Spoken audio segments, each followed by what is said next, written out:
Short review. If by some chance you haven't played Vice City yet, stop watching, go out and get the PC version of the game. It's extremely good. It's better than the PS2 version.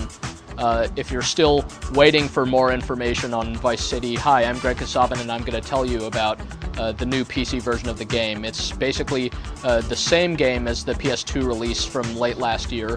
The port of the game is quite similar in quality to the PC port of Grand Theft Auto 3 from last year. The game is available exactly 1 year after GTA 3 and marks the best sort of follow-up that you could possibly imagine to a game that was extremely good to begin with. No, this isn't a true sequel. It's not completely different. It's got similar gameplay. It's got a similar kind of open-ended sandbox kind of feel to it, where you're set loose in this kind of crime-infested city and are able to do pretty much whatever you damn well please. But Vice City adds a lot of cool new features, new types of vehicles like motorcycles and helicopters and seaplanes, new gameplay. There's some indoor scenarios. You could bail out of moving vehicles now, new weapons, new characters, and of course there's an entirely new setting. The game now takes place in sort of a very pleasant-looking 1986 era city called Vice City. It's modeled after Miami, Florida. It's much more pleasant than the sort of oppressive Liberty City setting of GTA 3 and gives the game a very different sort of feel to it. There's also something like 8+ hours of licensed 80s music to provide the soundtrack for Vice City. If you're a fan of this type of music, you could pretty much go out and buy this game, if only for the soundtrack. It's worth it for that reason alone. And so again, considering it's only been a year since the last GTA game, this is a really impressive achievement and a very successful follow-up to a truly outstanding game. Unlike in GTA 3 and Vice City, you play as a specific character. His name is Tommy Vercetti. He's fresh out of the slammer and already has gotten himself back into trouble. Basically, he's part of a drug deal that's gone bad, and the premise of the game is that you're trying to get back at the crooks who screwed you over and get back the money that you owe to the mob. But within that context, even though you'll meet a lot of interesting characters and see some really well done cinematic cutscenes, this isn't a linear game by any means. You could go through it at your own pace, just like GTA 3, and engage in plenty of different types of missions and various activities.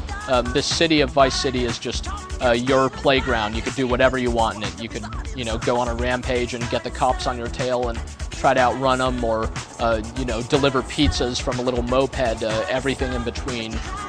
Cause however much mayhem you want, or try to abide by traffic laws if you want. You can play this game any way you please. That's what was so revolutionary and amazing about GTA 3, that it put you in this clockwork city, and Vice City retains all those great aspects, but gives them a fresh coat of paint and introduces a lot of new gameplay within that setting. The missions in Vice City are generally more involved than those of GTA 3. They're kind of multi-stage affairs. You don't just go from point A to point B, but you'll often have to, maybe take out various targets around the city, or go drop something off to pick something else up that you then have to deliver somewhere else. It's not just a straightforward type of thing, and since you can't save your progress during a mission, they end up being kind of one dramatic take, just you with tons of enemies on your tail trying to elude them, or all kinds of things like that. Since there's so much activity in this game, since the physics are so realistic, you're never going to experience exactly the same outcome for a mission if you play it through multiple times. That's really at the core of the appeal of this game. It's just so dynamic, and it'll keep surprising you. Even if you've played GTA 3 to death, chances are you're just going to see a lot of new stuff in Vice City, especially with things like motorcycles on the road now, and new weapons to mess around with, things like that. Vice City, of course, came out on the PlayStation 2 originally, but this version looks a lot better. It supports high resolutions, the textures are sharper, you can set the draw distance a lot further, so if you have a machine that exceeds the minimum specs, you'll get a nice smooth frame rate, practically non-existent loading times, and just a very, very smooth gameplay experience all around.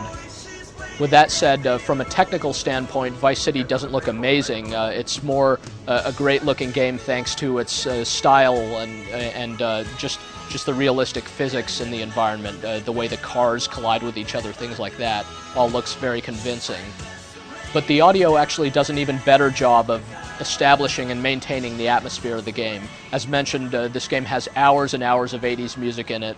Like all previous GTA games, the soundtrack is actually, the radio stations that you'll listen to when you jack various people for their vehicles. So there's like a rock station and a metal station, a new wave station, a rap station, all kinds of stuff. If you like any type of music from the 80s, chances are you're going to find a lot of recognizable hits on this soundtrack, and it's really just makes for some very fun experiences as you're kind of rampaging through the town and listening to kind of soft-core 80s rock or something like that. It's very unique in that respect. Vice City also has some exceptionally good voiceover. It's got some top Hollywood talent in it. Ray Liotta provides the voice of Tommy Vercetti, and you've got other guys like Burt Reynolds, even Miss Cleo does a voice for the game, so there's top-notch voice talent. The characters are memorable and very well written, and altogether this game is just very sharp and clever. It's been reviled in the mass media as being this sort of killing simulator. It's just a game about murder, but of course that's not true at all. If you actually play this game, you'll see that it's got a lot of really smart and biting sarcasm in it, just some very clever, portrayals of 1980s excess, things like that. It's just a very well done game all around. Vice City, of course, is a single-player only game. There's no multiplayer mode or anything, but for a single-player game, you'd be hard-pressed to find another game that offers more lasting value, more variety than this one. It's just the sort of game that, long after you're done with the story missions, which will take you a while to begin with, you could still be, goofing around in the city and experiencing new things and finding new kind of hidden features and little in-jokes, things like that. There's just a ton to offer here, so if you're a fan of GTA 3, or if by some unholy chance you've missed out on these games so far, definitely check out Vice City. It's a one-of-a-kind game, unless you count GTA 3 that inspired it. Both games are exceptional, and Vice City is just a great follow-up.